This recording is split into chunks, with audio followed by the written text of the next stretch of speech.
ڈر گئی اور ایڈمنڈ جو لوسی سے عمر میں تھوڑا بڑا تھا کو اتنی ہنسی آئی کہ اس نے اپنا منہ رومال میں چھپا لیا تاکہ ایسا لگے کہ اسے ناک صاف کرنا ہے۔ جیسے ہی بچوں نے پروفیسر کو شب بخیر کہا اور سیڑھیاں چڑھ کر اپنے کمروں کی طرف جانے لگے تو لڑکے ماحول اور حالات پر بات چیت کرنے کے لیے لڑکیوں کے کمرے میں چلے گئے۔ ہم سچ مچ خوش قسمت رہے، پیٹر نے کہا، یہ زبردست جگہ ہے اور مجھے یقین ہے کہ پروفیسر صاحب ہمیں بالکل تنگ نہیں کریں گے۔ وہ مجھے بہت اچھا لگا ہے، سوزن نے کہا۔ چلو چھوڑو ایسی باتیں، ایڈمنڈ بولا، جو تھکا ماندہ تھا پر اپنی تھکاوٹ چھپانے کی کوشش کر رہا تھا، جس کی وجہ سے وہ ہمیشہ کی طرح ناراض دکھائی دے رہا تھا۔ اس طرح کی بات مت کرو، اس نے مزید کہا۔ کس طرح کی بات؟ سوزن نے جواباً پوچھا۔ ظاہر ہے کہ آپ کے سونے کا وقت ہے۔ امی بننے کی کوشش مت کرو، ایڈمنڈ نے کہا، اور تم کون ہو جو مجھے سونے کا وقت بتاؤ؟ تم خود تو سو جاؤ۔ کیا ہم سب کو اب سونا نہیں چاہیے؟ لوسی نے پوچھا۔ اگر کوئی ہماری باتیں سنے تو ہمیں ڈانٹ ضرور پڑے گی۔ کبھی نہیں، پیٹر نے کہا۔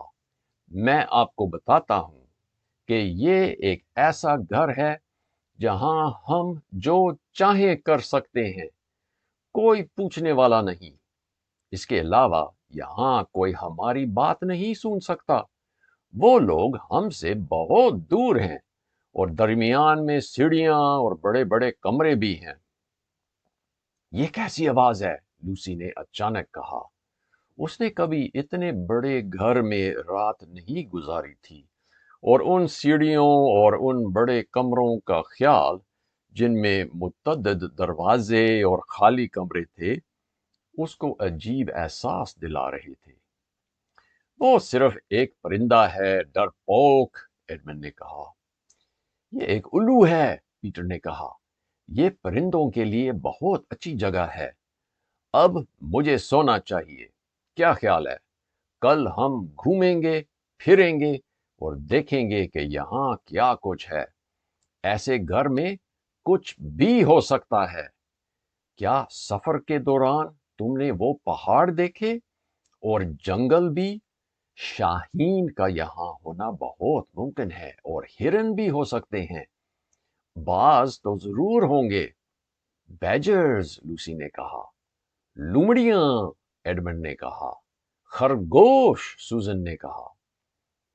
لیکن جب صبح ہوئی تو بہت تیز بارش پڑنے لگی تھی۔ اتنی تیز بارش کہ اگر کھڑکی سے باہر دیکھا جاتا تو کچھ بھی نظر نہ آتا، نہ پہاڑ اور نہ جنگل، یہاں تک کہ باغ میں بہتی ہوئی ندی بھی نہیں دکھائی دیتی تھی۔ مجھے تو پہلے ہی شک تھا کہ ایسا ہی ہونا ہے، ایڈمنڈ نے شکایت کی۔ انہوں نے ابھی پروفیسر کے ساتھ ناشتہ کیا تھا اور اب وہ بالا خانے میں اپنے کمرے میں تھے، جہاں 2 کھڑکیاں ایک طرف تھیں اور 2 دوسری طرف۔ شکایت کرنا چھوڑو ایڈ، سوزن نے کہا۔ ممکن ہے کہ تھوڑی دیر میں آسمان صاف ہو جائے۔ ویسے بھی وقت گزارنے کے لیے یہاں کس چیز کی کمی ہے؟ یہاں ریڈیو اور کتابیں بھی تو ہیں۔ میرے لیے نہیں، پیٹر نے کہا۔ میں اس گھر کا جائزہ لینا چاہتا ہوں۔ سب نے اس خیال کو پسند کیا اور اس سے ان کی مہم کا آغاز ہوا۔ یہ ایسا گھر تھا جس کے دوسرے کنارے تک پہنچنا ممکن نہیں تھا اور بے حد عجیب و غریب اور دلچسپ جگہوں سے بھرا ہوا تھا۔ جو 2-3 دروازے انہوں نے پہلے کھولے ان کے پیچھے صرف ویران کمرے تھے، وہی جس کی انہیں توقع تھی۔ لیکن کچھ دیر بعد انہیں ایک کمرہ ملا جو بہت طویل تھا اور جس میں ذرا بختر موجود تھا۔ اس کمرے کے پیچھے ایک اور کمرہ تھا جس کی دیواروں پر سبز رنگ کا کپڑا لگا ہوا تھا اور کمرے میں ایک موسیقی کا آلہ رکھا ہوا تھا۔ اس کے بعد 3 نیچے کی جانب اور 5 اوپر کی جانب جانے والی سیڑھیاں تھیں۔ پھر ایک بڑا کمرہ تھا جس کے پیچھے مزید کمرے تھے جن کی دیواروں پر بے شمار کتابیں لگی ہوئی تھیں۔ ان سب کمروں کے بعد ایک ایسا کمرہ ملا جو خالی تھا، سوائے ایک بہت بڑی الماری کے جس کے دروازے پر شیشہ لگا ہوا تھا۔ اس کمرے میں اور کچھ نہ تھا، البتہ کھڑکی کی چوکھٹ پر ایک مری ہوئی مکھی ضرور تھی۔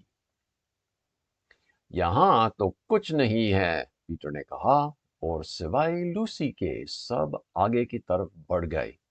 وہ یہ سوچ کر پیچھے رہ گئی کہ الماری کے دروازے کا جائزہ لینا بہتر ہوگا، حالانکہ اس کو یقین تھا کہ اسے تالا لگا ہوگا۔ جب دروازہ بڑی آسانی سے کھلا تو لوسی حیران رہ گئی، اور تب ہی 2 کیڑے مار دوا کی گولیاں باہر زمین پر آ کر گری۔ دیکھیے الماری اور وہ کمرہ۔ اندر دیکھنے پر اسے پشم کے بہت سے کوٹ لٹکے ہوئے نظر آئے۔ لوسی کو پشم کی نرمی اور خوشبو بہت اچھی لگتی تھی۔ وہ فوراً الماری کے اندر گئی اور کوٹوں کے درمیان کود گئی۔ پیچھے اس نے دروازہ کھلا چھوڑا کیونکہ اسے اچھی طرح معلوم تھا کہ خود کو الماری میں بند کر لینا بے وقوفی کی انتہا ہے۔ وہ اور اندر کی طرف گئی تو اسے معلوم ہوا کہ وہاں بہت سے کوٹ لٹکے ہوئے ہیں۔ یہاں تقریباً اندھیرا تھا، اسی لیے اس نے اپنے بازوؤں کو آگے کی طرف پھیلائے رکھا تاکہ الماری کا پچھلا حصہ منہ پر نہ لگے۔ وہ آگے بڑھتی گئی، اس امید پر کہ کہیں اسے لکڑی کا سہارا مل جائے، پر ایسا نہیں ہوا۔ یہ الماری انتہائی بڑی ہے، اس نے سوچا، اور وہ کوٹوں کے بازوؤں کو ایک طرف کرتے ہوئے مزید آگے بڑھتی چلی گئی۔ اس کے پاؤں کے نیچے سے کرنچ کرنچ کی آواز آ رہی تھی۔ شاید نیچے کیڑے مار گولیاں ہیں، اس نے سوچا، لیکن اس کے بجائے اس کو کوئی ایسی چیز محسوس ہونے لگی جو پاؤڈر جیسی اور ٹھنڈی تھی۔ یہ تو بہت عجیب ہے، اس نے کہا، اور وہ 1-2 قدم اور اندر کی طرف بڑھی۔ اچانک لوسی کو احساس ہوا کہ اس کے چہرے کو نرم نرم کوٹوں کے بجائے کوئی سخت اور کانٹے دار شے چھو رہی ہے۔ ارے، یہ تو درخت کی ٹہنیاں لگتی ہیں، وہ بول اٹھی۔ اسے آگے کچھ روشنی دکھائی دی جو کافی فاصلے پر تھی۔ اس پر کوئی نرم اور ٹھنڈی چیز گر رہی تھی۔ پل بھر میں اس نے خود کو ایک جنگل میں کھڑا پایا۔ اس کے پاؤں کے نیچے برف تھی۔ رات کا وقت تھا اور برف پڑ رہی تھی۔ لوسی کو کچھ ڈر سا ضرور محسوس ہوا، لیکن وہ بہت متجسس تھی اور وہ جوش میں بھی تھی۔ اس نے پیچھے مڑ کر دیکھا، اسے اب بھی درختوں کے درمیان الماری کا کھلا دروازہ نظر آ رہا تھا۔ اس نے یہ دروازہ اس لیے کھلا چھوڑا کیونکہ وہ جانتی تھی کہ خود کو الماری میں بند کر لینا بہت بڑی حماقت ہے۔ وہاں ابھی بھی